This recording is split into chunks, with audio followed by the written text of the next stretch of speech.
Hello, good afternoon mga kadogo. Once again, Mr. Dogo Style TV po. Mga kadogo, meron tayo ngayong itatakil up about dun sa mga nababasa ko sa group natin. Marami kasi nagtatanong about sa shading, mga kadogo, no? Meron akong nakikita, yung explanation nila is okay naman, kaya lang iba rin dun sa experience ko na actual. Kasi mga kadogo, ganito po, no?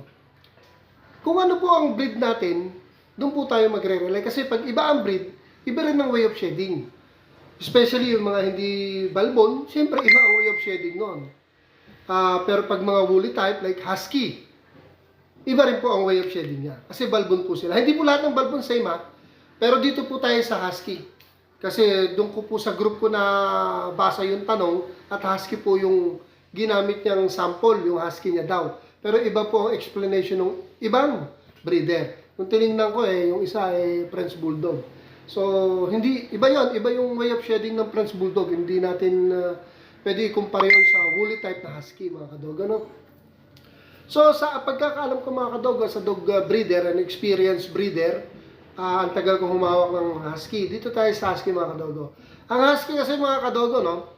Sa sample lang ko muna kayo bago tayo pumunta dito sa ating sariling bansa. Kasi ang mga husky, mga kadogo, pag sa ibang bansa, malalamig po doon. 4 seasons sila eh. So, kung doon po tayo magre-rely at magko-compare, ang shedding po talaga ng mga husky yung bago mag-fall and bago mag-spring. Ano pa ibig sabihin nun? Bago mag-fall, yung bago magtaglamig. Naglalagas na sila eh. So, tapos bago rin po mag-spring, possible na, tag-araw na, nagpapalit na po sila. Yung shed po yung po yung mga double coat nila. Yun lang ang natatanggal, yung double coat, yung parang puti sa loob ng mga balahibo nila, kaya nga double coat ang tawag po dun eh. Yung purong protection nila sa lamig, mga kadogo. And even heat. Kaya sila may double coat, talagang ginawa sila ng Diyos para doon. Ngayon dito po tayo sa Pilipinas, mga kadogo, no? Parang related din kasi bago mag-taglamig, nag-share din ng mga husky. Pero hindi eh. Sa experience ko, ganito mga kadog, ito pasensya na po sa mga nakikinig at sa ibang breeder. Comment na lang po kayo. Ako po sa experience ko. Twice po talaga mag-shed ang aso. Mostly yan, bago po sila mag-heat. Ilang beses po ba mag-heat ang husky mga kadog? Twice po yan. 2 beses sa isang taon, sure po yun, 5 to 6 months nag-hit na siya. Pero mostly mga 6 months. Pero sa aso ko po hindi po effective yun. 5 months lang mahigit nag-hit na talaga sila eh. So, wag na natin i-compare to kung anong hit cycle. Ang pinag-uusapan po natin dito mga kadogo, yung kung ilang beses ba mag-shed ang husky.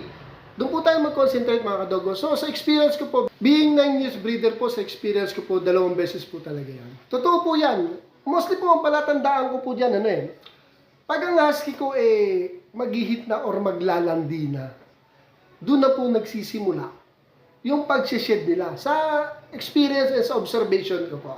Kasi may nabasa ako naman after daw na magpabuntis. Sa akin po to opinion ko po to. Bago po mag-hit, doon po siya nagpapaganda. Kaya pag mga anak na or pabuntis na siya, ang ganda na niya, well-coated na talaga siya So, bago pa lang siya mag-hit talaga, nag-shed na. Parang yun yung preparation ng katawan nila, yung pinagaganda nila, pinapaadal nga, magbubuntis na sila. Healthy sila that time, mga kadugo. Kaya yun, naglalandi na sila, healthy na sila Marami na silang nararamdaman sa katawan nila, nagbabago na. Kaya, naglalandi na sila. Yun naman yung time para gumanda na yung coat nila. Kaya ang observation ko, pag paganda na yung aso ko, and besides, nagbibilang naman tayo ng buwan, talaga nagkakataon, bago siya mag-hit, gumaganda na at nag-shed na po siya. Yun yung heavy shedding nila. Twice po yan dahil 2 beses po mga nakang-husky. Okay? Again, sa husky po to At meron po ako nabasa, sabi, every week daw nag-shed. Okay? Mga kadogo, kasi ang pinag-uusapan natin dito yung heavy shedding. Ang heavy shedding is twice talaga a year. Pero po sa husky po, halos nga po araw-araw nag-shed yan Pansinin ninyo, hawakan yung gano'n naglalaga. Shedding na ang tawag doon mga kadogo. Kaya lang ang pinag-uusapan natin dito, yung heavy shedding. Twice lang po yun. Yung heavy shedding yung nagpapalit ng double coat yan. Yung parang puti na patay na balahibo. na ang daling matanggal, lumilipad yan, bloweran mo nga lang. Yun yung double coating niya. Talagang pinapalitan po nila yun for their protection. So, twice po yun a year. Yung pong sa husky, talaga araw-araw yan. yung ilong ko puro balahibo dyan Shed na rin ang tawag doon. Kaya lang hindi yun yung heavy shedding, mga kadog. Okay? Na-explain ko lang, iba po yung normal shedding nila, daily shedding nila. At iba po yung heavy shedding. Yung po yun. Sa iba kasi ang dami kong nakikitang opinion. Hindi ko naman sila pwedeng kontrahin. Opinion po nila yon. Ito po ay opinion ko bilang dog breeder. Sa husky po tayo nagko-concentrate sa pinag-uusapan. At husky po yung nagtanong dun sa group ko. Kaya ito po, nagbibigay po ako opinion.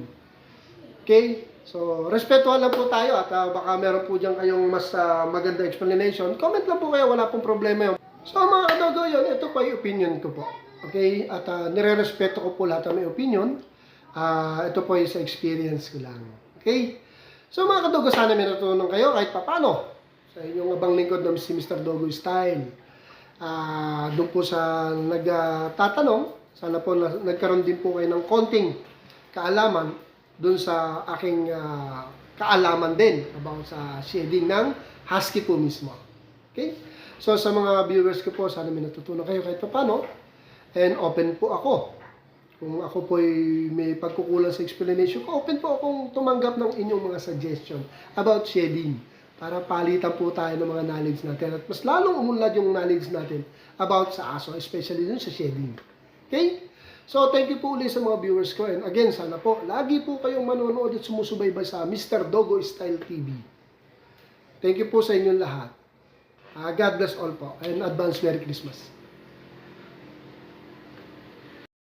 Thank you for watching.